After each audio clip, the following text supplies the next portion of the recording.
안녕하세요. 경기도에 거주하고 올해 환갑을 맞이한 만 60세 여성입니다.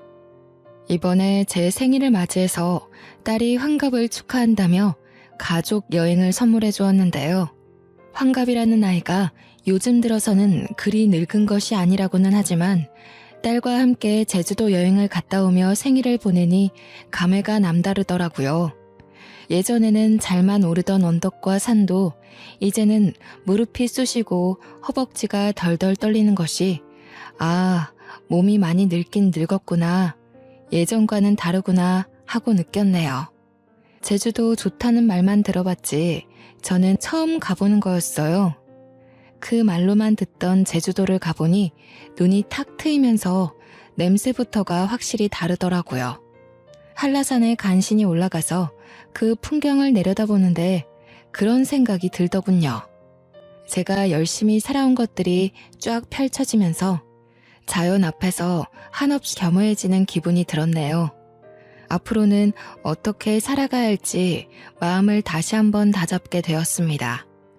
언제 다 커서 결혼까지 하고 엄마한테 효도한답시고 이렇게 환갑 여행까지 선물해 준 건지 우리 딸이 너무 대견스럽더라고요. 사실 딸은 유독 작고 약하게 태어났어요. 몸에 큰 이상은 없었지만 면역력이 약해 아기 때부터 고열에 자주 시달리기도 하고 그때 당시 유행하는 병이란 병은 다 걸려서 제 속을 많이 썩였답니다. 그런 아이가 건강하게 잘 커서 엄마 호강 좀 시켜보겠다고 이리저리 애를 쓰는데 어떻게 기특하지 않을 수 있겠나요?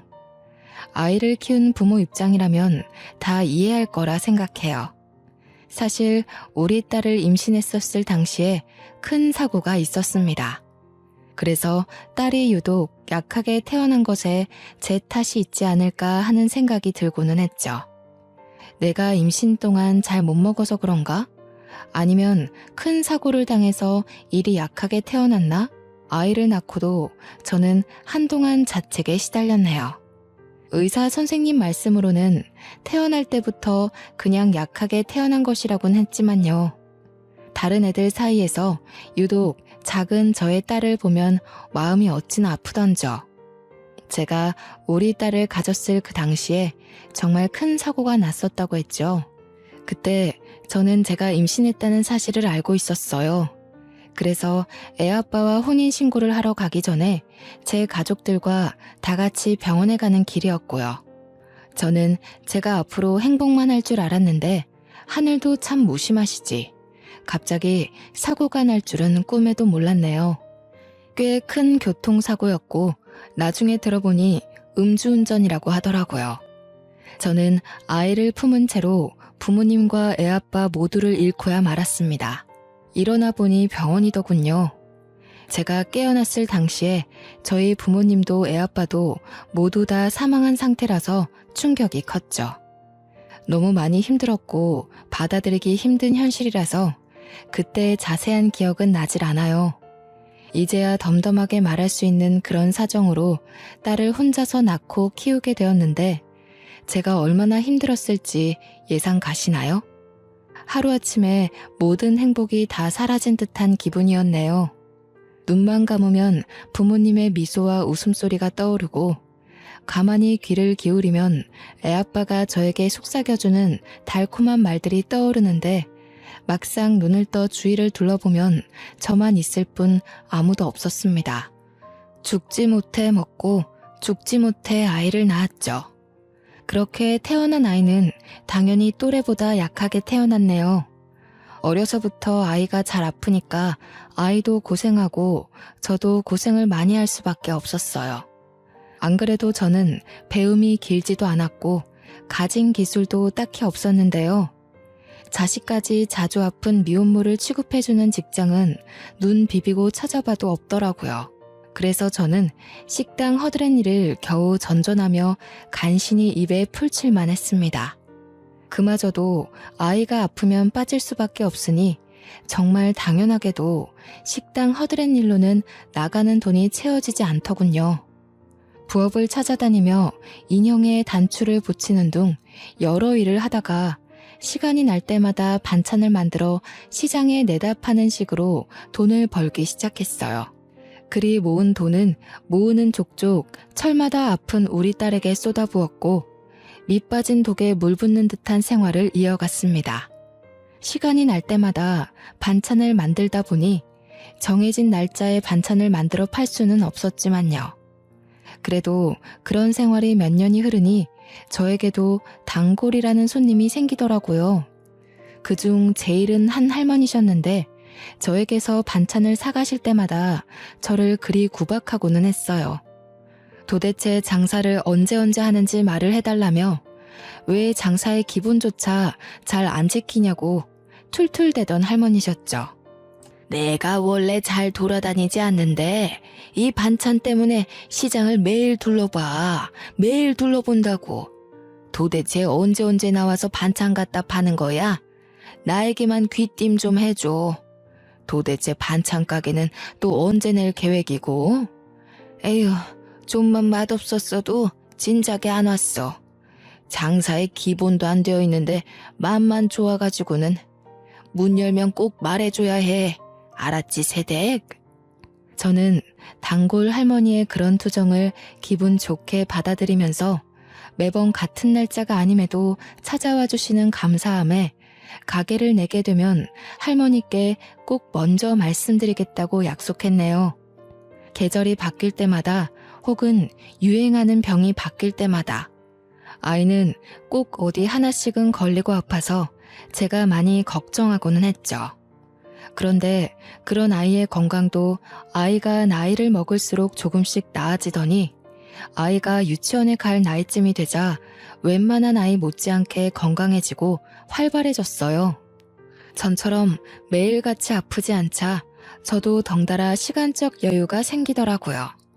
저는 아이가 유치원에 들어가기 전에는 반찬 가게를 내든 직장을 구하든 어떻게든 자리를 잡아야겠다고 생각했습니다. 지금처럼 식당에서 허드렛일하고 길거리에서 하루 이틀 불규칙적으로 장사하며 지낼 수 없다는 생각이 강하게 들었거든요. 이리저리 사방으로 정보를 알아보며 면접도 몇 번이나 보았지만 현실은 그리 녹록지 않았네요.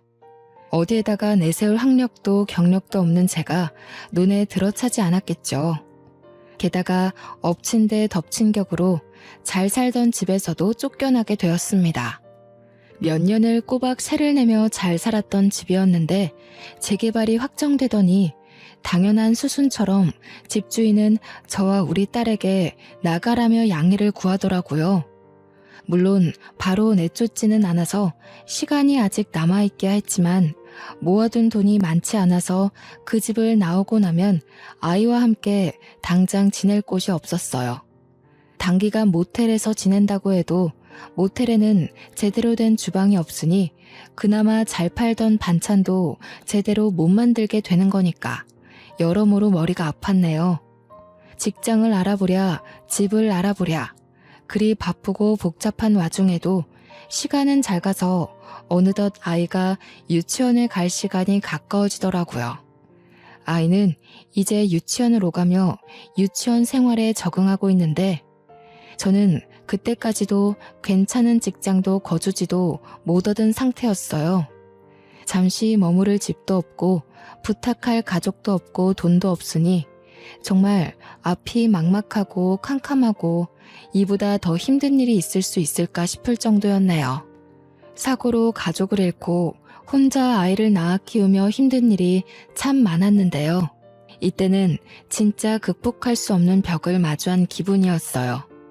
어떻게든 먹고 살아야 하고 책임질 아이도 있으니 인생이 안 풀리는 만큼 더 열심히 살려고 발버둥을 쳤습니다.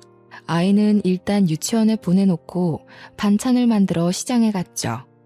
반찬을 열심히 팔면서도 현실의 괴로움에서 빠져나오지 못하고 있는데 단골 할머니는 그날도 어김없이 오셨더라고요. 좋아하는 연금 무침을 집으시면서 계산하시더니 늘 그랬듯이 또 언제 오냐고 물어보셨어요. 반찬 가게에 낼 거라면 꼭 얘기하라는 이야기로 마무리를 하시는데 평소처럼 웃으며 넘기려다가 이게 마지막일 수 있다고 말하게 되었네요. 어르신, 매번 찾아주셔서 정말 감사해요. 그런데 저도 자주 오고 싶고 반찬 가게도 내고 싶은데 상황이 여의치가 않네요. 어쩌면 오늘이 마지막일 수도 있겠어요. 머무를 곳은 없고 직장은 번번이 떨어지고 지금까지는 어떻게든 괜찮았는데 이제는 정말 반찬 만들 곳도 없어질 것 같아서요. 그래도 그간 감사했어요. 에? 무슨 일인데 그리 심각하게 못 온다 말을 해. 자 좀 말해봐. 내가 도울 수 있으면 도와주고 싶어서 그래. 오랜만에 입에 맞는 반찬 가게를 찾았다 했더니 이게 웬일이다냐? 제가요, 지금 세를 내고 살고 있는데요. 그 집이 재개발된다고 해서요. 곧 나가야 하는데 아이를 홀로 키우기도 하고 아이가 자주 아팠어서 돈을 못 모아놨어요. 그래서 갈 곳도 없고 돈도 없고 직장을 구해도 저 같은 사람을 뽑아주지는 않더라고요. 어쩌겠어요. 일단 모텔이라도 들어가 묵어야 하는데 그러면 반찬을 못 만들 것 같아요. 단골 할머니는 제 말을 유심히 듣고는 저보고 해결해 줄 수 있다고 당당히 소리치고는 오늘 장사 접고 그대로 본인만 따라오라고 말씀하시더라고요. 제가 그 말에 당황해서 예? 하고 되묻기만 하자 남은 반찬은 본인이 다 살 테니 걱정하지 말고 따라오라면서 제 손을 잡고 어디론가 향하셨어요. 어찌저찌 단골 할머니께 끌려가 도착한 곳은 시장에서 얼마 벗어나지 않은 4층짜리 동네 건물 앞이었는데요. 1층에는 작은 동네 슈퍼마켓이 있고 그 위로는 간판이 붙어있지 않은 걸로 보아 사람들이 사는 집으로 보였어요. 단골 할머니는 그 건물을 가리키며 당당하게 말씀하시더라고요. 내가 여기 건물 주인인데 이 슈퍼마켓도 운영 중이었거든. 이젠 몸이 늙어서 슈퍼마켓을 정리할까 생각 중이었는데 마침 잘 됐다. 새댁이 여기 들어와서 반찬 가게를 내. 슈퍼 한쪽에 방이 따로 또 있어서 살 수도 있고 유치원이랑도 가깝고 나름 괜찮을 거야. 월세는 따로 안 받는 대신 반찬으로 줘. 알고 보니 단골 할머니는 건물을 몇 채나 보유하고 있던 부자 할머니셨어요. 그중 한 건물의 1층 자리에 동네 슈퍼마켓을 운영하고 있었는데 그 슈퍼마켓을 정리할 예정이었다며 그 자리에 반찬 가게를 내라며 저에게 돈도 안 받고 내어주시겠다고 하시는 거예요. 대신 본인이 좋아하는 반찬을 알려주시면서 맛있게 만들어달라고 하시는데 너무나 감사했어요. 염치를 아는 사람이라면 이런 제안을 거절하거나 월세를 제대로 주겠다는 이야기를 했어야 하지만 저는 이것저것 따질 수 있는 상황이 아니었기에 염치불구하고 단번에 단골 할머니의 제안을 수락해 얼른 그곳으로 이사를 했습니다. 슈퍼마켓이었던 1층을 반찬 가게로 바꾸는 과정은 생각보다 많은 게 필요했어요. 모든 걸 새로 바꿔야 했고 설치해야 할 부분도 많았죠. 인테리어는 그렇다 치고 기본적인 틀부터 새로 해야 했기에 만만치 않은 돈이 필요하더라고요. 제가 모아둔 돈을 거의 다 쏟아붓고도 모자라 단골 할머니께서 도와주신 후에야 반찬 가게로의 탈바꿈이 가능했었네요. 심지어 단골 할머니는 슈퍼 안쪽에 있던 방을 개조해 저와 제 딸이 같이 살 수 있는 공간으로 만들어주셨어요. 그렇게 단골 할머니가 하시던 동네 슈퍼마켓은 저의 반찬 가게가 되었고 반찬 가게에 딸린 방은 저와 딸의 집이 되었습니다. 할머니는 반찬 가게 건물의 3층에서 살고 계셨는데요. 저는 너무나 감사한 마음에 할머니가 좋아하시는 반찬을 늘 정성껏 요리하고 매번 집으로 갖다 드리며 할머니와 저와 딸이 모두 함께하는 식사를 자주 하고는 했어요.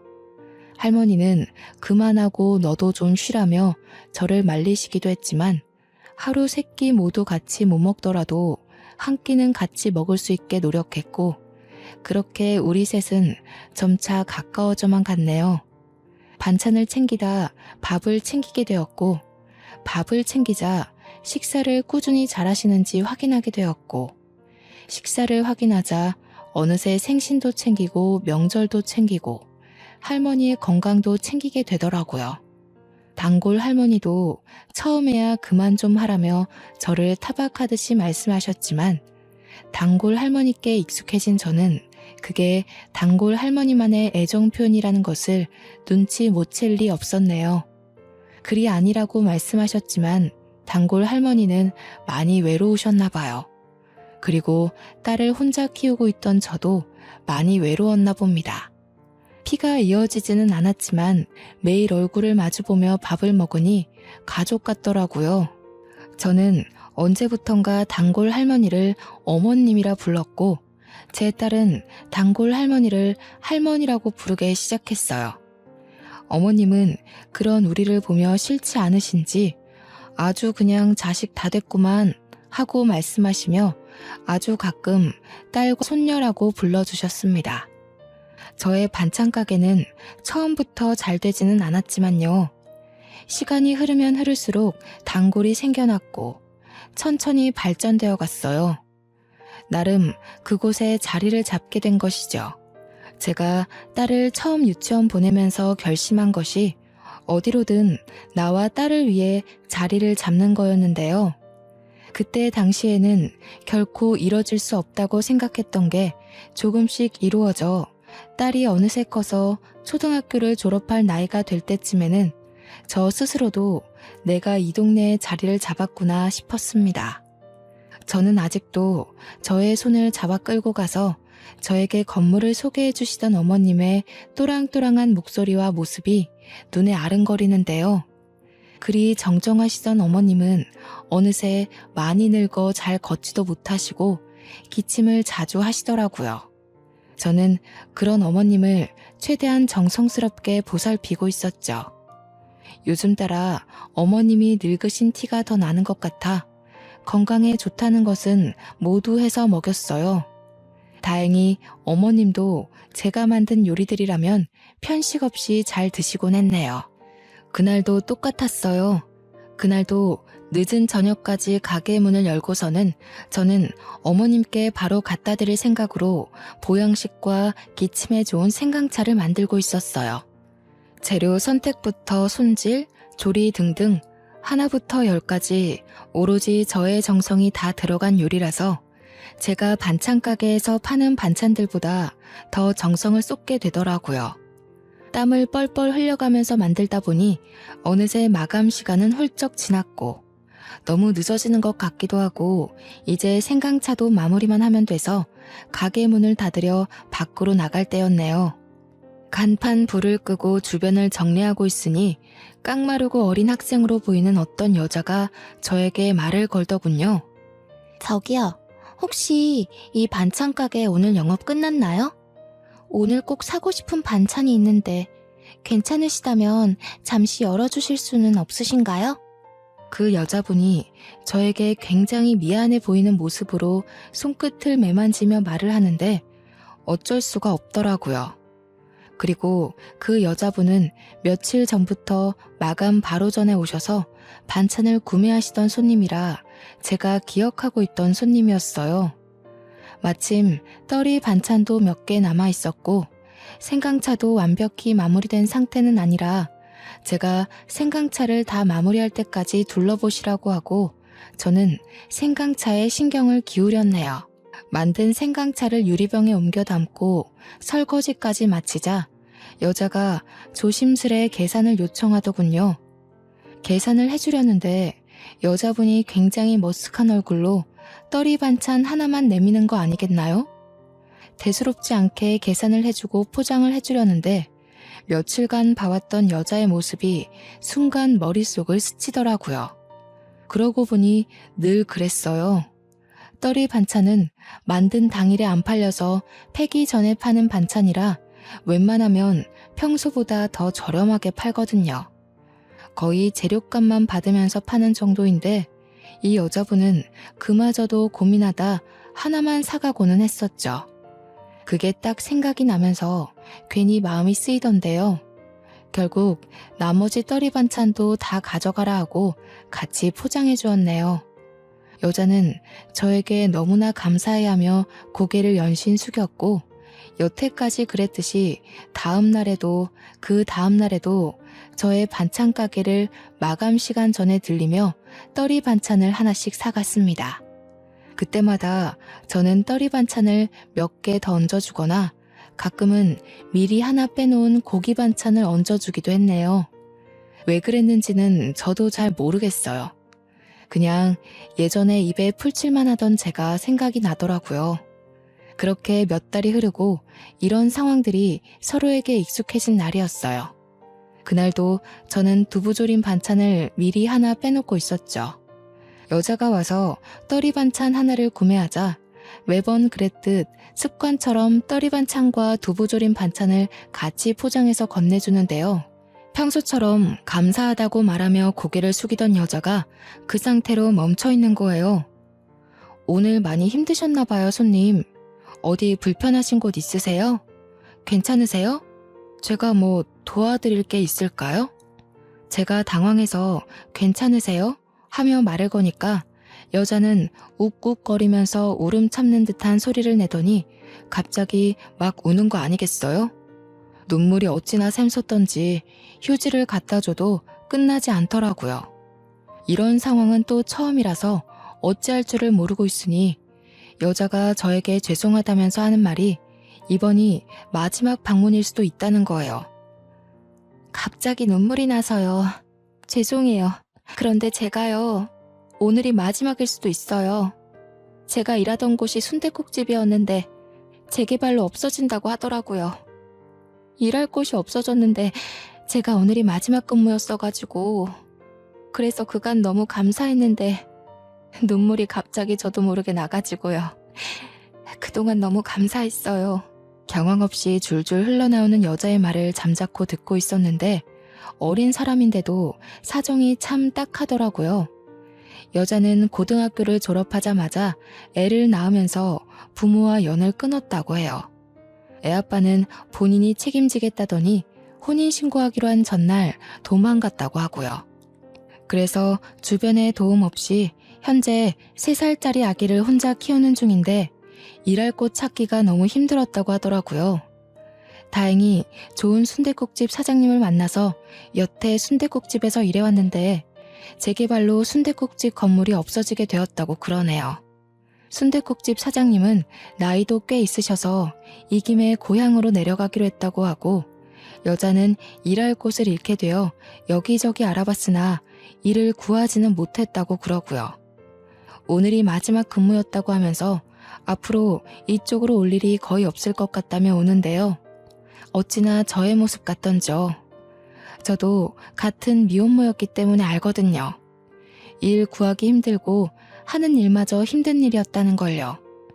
한번 막히면 그 앞을 다시 찾아서 나아가기가 얼마나 힘든지도요.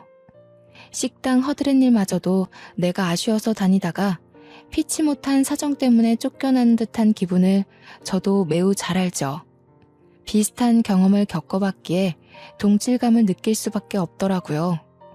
물론 저는 사고로 가족을 잃었고 여자는 아이를 가지면서 가족들과 애아빠와 안 좋은 이별을 맞이하게 된 거라 저와는 다른 부분이 있기야 하지만요. 그럼에도 저의 예전 모습과 많이 비슷하다는 생각과 더불어 제 과거 모습이 떠오르는 건 어쩔 수 없었네요. 그리고 어머님이 저에게 베풀어 주신 은혜가 생각이 나더라고요. 저도 딸 하나 저 혼자서 키우고 있어요. 그래서 기분 나쁘게 듣지 마시고요. 제안 하나만 해볼까 하는데요. 혹시 제 가게에서 일할 생각 있나요? 아기 데려와서 돌보며 일해도 괜찮고 근무 시간은 저와 똑같아요. 저는 반쯤은 충동적으로 여자에게 제안을 하나 하게 되었어요. 우리 가게에서 일해보지 않겠냐는 제안이었는데 마침 직원 한 명 필요하기는 했거든요. 장사가 점점 잘 되기도 하고 저의 평생 은인이신 어머님의 몸이 점점 안 좋아지는 게 느껴지기 때문이었어요. 당연히 너무 감사하죠. 제가 지금 사양하거나 할 처지가 아니라서요. 스스로 염치 없지만 감사하게 받아들일게요. 정말 감사합니다. 여자는 아니나 다를까 그때의 저처럼 감사하다면서 열심히 일하겠다고 하더라고요. 어머님이 나에게 그랬던 것처럼 나와 비슷한 처지의 사람을 도우니 어머님께 뭐라도 보답을 한 기분이었어요. 저도 동정이든 뭐든 물불 가리지 않고 주어지는 기회를 잡았어야 했죠. 여자는 바로 다음 날부터 부지런하게 나오기 시작했어요. 여자 출근할 때 늘 아기를 데리고 왔는데 아기는 반찬 가게에 딸린 저의 집에 두고서 저와 여자 둘이서 번갈아가며 신경을 써주기도 하고 둘 다 일해야 하는 바쁜 시간이면 가게에 두고는 바로 옆에서 지켜보며 일을 하기도 했죠. 어떨 때는 어머님이 내려와서 심심하다며 돌보아주기도 하고 저의 딸이 가끔 가다 아기가 귀엽다며 친구와 놀지도 않고 놀아주기도 했습니다. 어머님은 처음 여자를 봤을 때 그리고 아기를 봤을 때 혀를 한번 차시더니 저에게 네가 그럴 줄 알았다 하시더라고요. 어머님은 저에게 칭찬인지 아닌지 헷갈리는 말을 해주시기도 했어요. 네 입도 풀칠하기 힘들겠는데 너랑 똑같은 애 데려와서 먹여 살리려고 하는구나. 에휴, 그래. 사람이 서로 도우며 살아야지 뭐 어떡하겠니. 잘했다. 나도 너를 외면할 수 없었듯이 너도 저 사람을 외면할 수 없었겠지. 사람은 모두 다 그러고 사는 거다. 저 사람도 나중에 누군가를 도울 수 있겠지. 어머님이 저를 도와 새 인생을 살게 해주셨듯이 저도 여자를 도와서 여자가 새 인생을 살 수 있게 해줄 수가 있을까요? 돕기야 했지만 어머님이 저에게 베푸셨던 그 은혜만큼인지 확신이 들지는 않았네요. 여자는 일을 야무지게 잘하더라고요. 무엇이든 먼저 나서서 배우려고 노력하고 제가 특히나 신경 쓰는 재료의 신선도나 청결에 관한 부분에도 귀신같이 알아채고 신경 쓰기도 하고요. 한번 알려준 것은 다시 안 알려줘도 될 정도로 습득 또한 빨랐습니다. 여자 덕분에 제 일이 많이 수월해졌죠. 예전처럼 가게를 밤늦게까지 열어가며 어머님 드릴 요리를 하지 않아도 됐어요. 여자가 가게 일할 동안 저는 어머님을 위한 요리를 하기도 하고 어머님과 같이 병원에 가서 약을 타오는 등 시간을 알차게 쓸 수 있었기 때문이에요. 좋은 점은 수없이 많았지만 나쁜 점이 없지는 않았어요. 충동적으로 뽑은 만큼 처음에는 저도 여자에 대해서 잘 모르는 부분도 많고 서로 안 맞는 부분이 있었거든요. 그렇지만 우리는 서로를 배려해가며 맞춰갔습니다. 아기가 아플 때면 저는 여자에게 얼른 퇴근하고 병원에 가보라며 등 떠밀기도 했고 어머님이 아프시면 여자가 저에게 어머님을 돌봐드리라며 등 떠밀기도 했어요. 서로가 비슷한 사정이니 금세 친해지게 되더라고요. 어머님과 저 그리고 우리 딸까지 셋이서 먹던 저녁은 여자와 아기를 포함해 5이서 먹게 되었고요. 처음엔 어색해하던 어머님도 싹싹한 여자의 태도에 적응을 빠르게 하셨어요. 저 혼자 요리하고 설거지하던 것도 여자와 둘이서 나눠서 하니 착착 진행되고 얼마나 수월하게 끝나던져. 여자에게 도움을 주려고 같이 일하자고 한 행동이 되려 저에게 도움이 되는 듯 했네요. 피가 이어진 가족은 아니지만 끈끈한 인연이 닿았다는 생각이 들었어요. 마치 어머님과 저 그리고 여자는 엄마와 자매 같다는 또한 잠시나마 했습니다. 어머님도 북적북적한 분위기가 싫지 않아 보였어요. 오히려 어린 아기까지 있으니 힘이 더 넘치시는 듯 보이기도 하셨네요. 그런 상황에서 여자가 저를 잘 따라줘서 얼마나 고맙던지요. 그렇게 1년이 지났을까요? 잘 모르는 남에게 도움이 되려 했던 저는 오히려 행운이 굴러 들어온 것 같았네요. 시간이 지날수록 친해져서 제 딸은 여자를 이모라고 부르며 좋아하게 되었고 아기는 제 딸을 누나라고 부르는 사이가 되었어요. 단골 할머니인 할머님은 아기와 내 딸의 할머니가 되어주셨고 저와 여자, 어머님은 어느새 가족이 된 듯 싶었습니다. 그렇게 아무런 반전 없이 행복하기만 했다면 얼마나 좋았을까요? 예전에도 제 인생에 행복이라는 게 찾아온 듯 하다가 결국 한순간의 사고로 가족을 모두 잃었단 말이에요. 이번에도 저는 막연한 행복을 꿈꾸고 있다가 찬물을 거하게 맞아버렸습니다.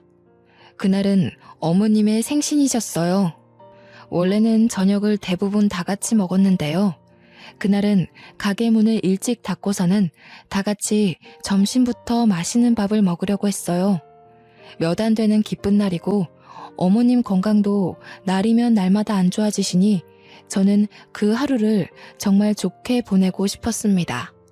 미래의 오늘을 떠올리면 정말 행복하게 식사했었지, 어머님께 좋은 추억 선물해드렸었지 자신할 수 있게끔 말이에요. 안 그래도 어머님은 감기로 골골대시던 터라 몸에 좋다는 반찬은 다 만들었던 것 같아요. 어머님이 워낙 좋아하시던 연근무침은 물론 속 편하게 드실 수 있는 전복죽도 만들고 생신이시니까 미역국도 만들고 조기도 실한 놈으로 구에다가 구웠죠. 미리 준비해 놓은 생크림 케이크에 초를 꽂고 부르쳐서 생일 축하 노래도 불러드렸습니다.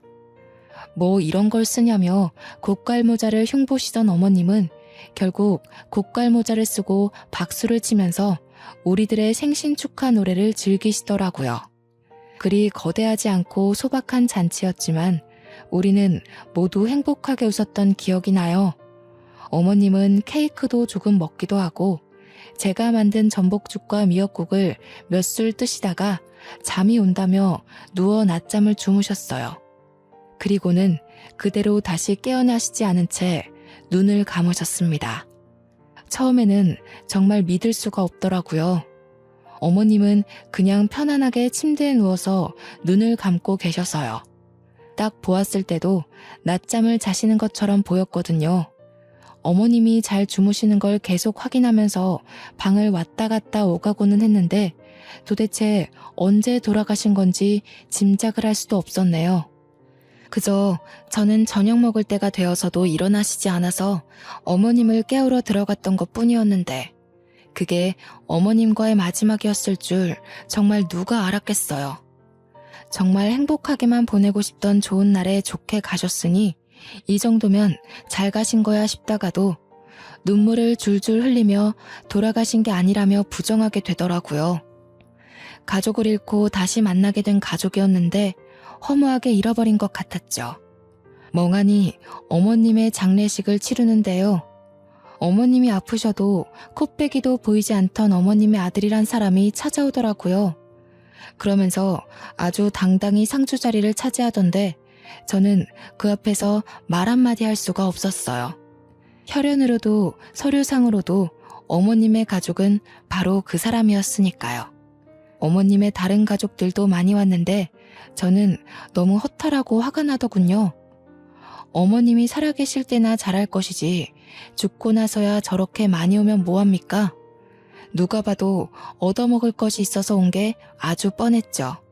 심지어 장례식이 제대로 끝나기도 전에 벌써부터 유산 문제로 자기들끼리 소리치며 싸우기까지 하더라고요. 네가 여기 어디라고 찾아오길 찾아와.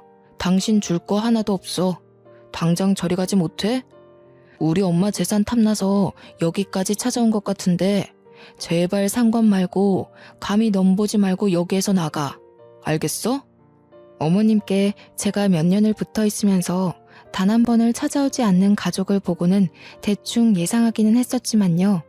이렇게 콩가루 집안이라고 생각하지는 못했는데 막장 드라마에서나 볼 법한 말을 서로 주고받으며 싸우더라고요.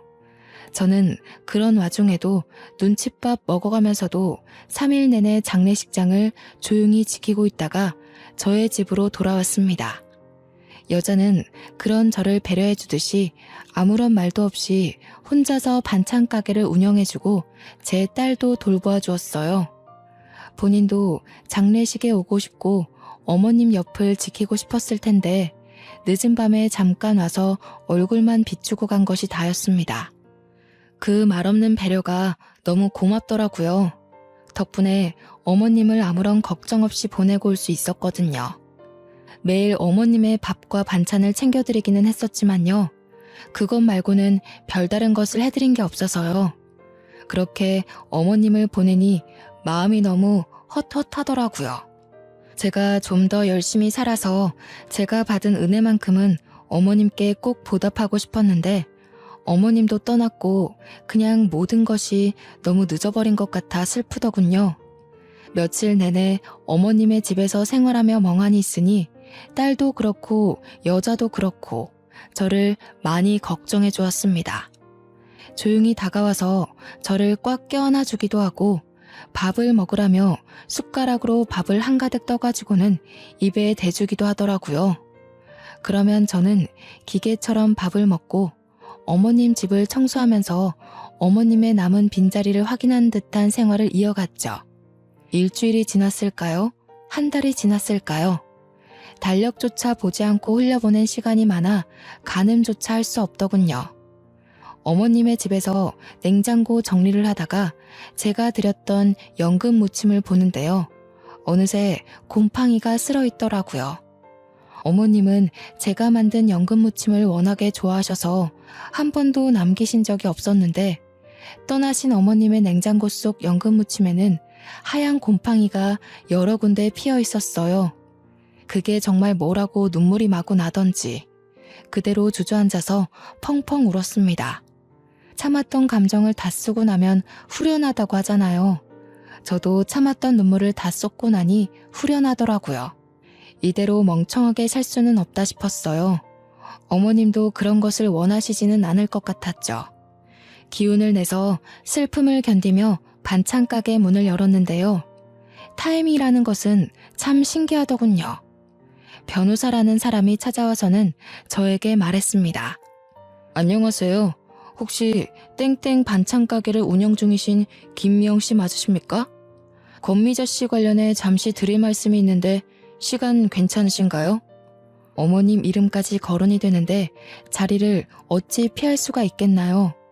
당연히 시간 괜찮다면서 가게에 딸린 저의 집에 들어가 잠시 이야기를 나눴죠. 그 변호사님이 어려운 법률 용어를 써가면서 말씀하시다가 제가 잘 못 알아들으니까 굉장히 쉽게 풀어서 설명해 주시더라고요. 그러니까 어머님은 사망하시기 전에 유서를 작성하셨다고 해요. 어머님은 본인이 아프실 때마다 아프다고 자식들에게 연락을 하시고는 했는데요. 자식들은 그런 어머님의 연락을 받지도 않고 한 번을 찾아오지도 않았어요. 어머님은 그런 자식들에게 많이 서운해하시고 또 많이 괘씸해하셨나 봐요. 변호사님의 말씀으로는 내가 죽을 땐 죽더라도 이대로 다 주면서 죽을 수는 없다고 하셨었대요. 아무튼 어머님의 유서에 작성된 바를 따르면 어머님이 저에게 반찬 가게 건물을 물려준다는 것이 명시되어 있다고 말씀하시는 거예요. 그러면서 반찬 가게가 있는 이 건물이 나의 것이라며 무슨 서류를 주시고는 서명을 받아가셨습니다. 자세히는 모르겠지만 서류상의 모든 절차가 순조롭게 끝이 날 예정이니 걱정하지 말라고 말해주시더라고요. 어안이 벙벙해서 변호사님께 질문을 여러 가지 했었는데 자세한 확답은 없었지만 저에게 주신 건물을 제외하고는 모든 재산을 처분하고 사회에 기부하는 듯 했습니다.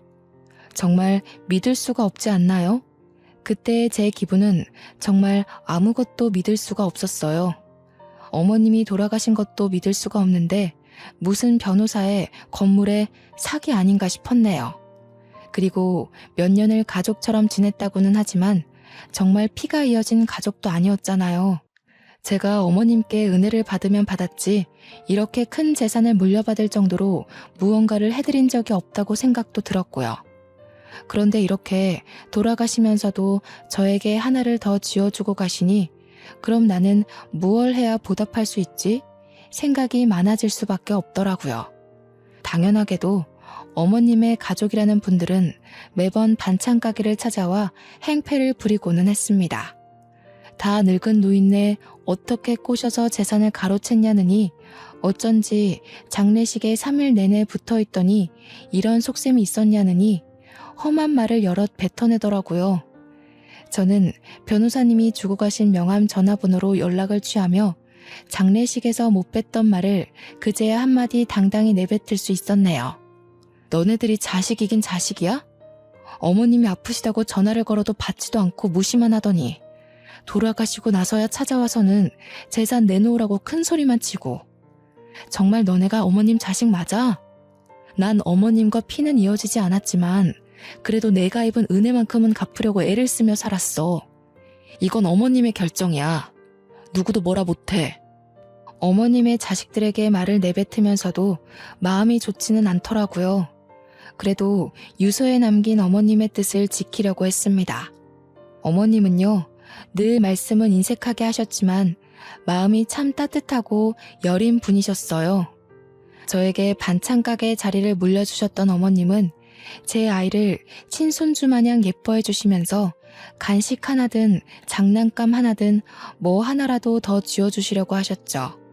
돌아가시면서도 저의 반찬가게 자리를 지켜주며 떠나신 어머님은요, 누군가는 그저 재산을 물려준 것이라며 말할 수도 있겠지만 저에게는 돈을 떠나서 돈으로 환산할 수도 없는 것을 물려주신 분이에요.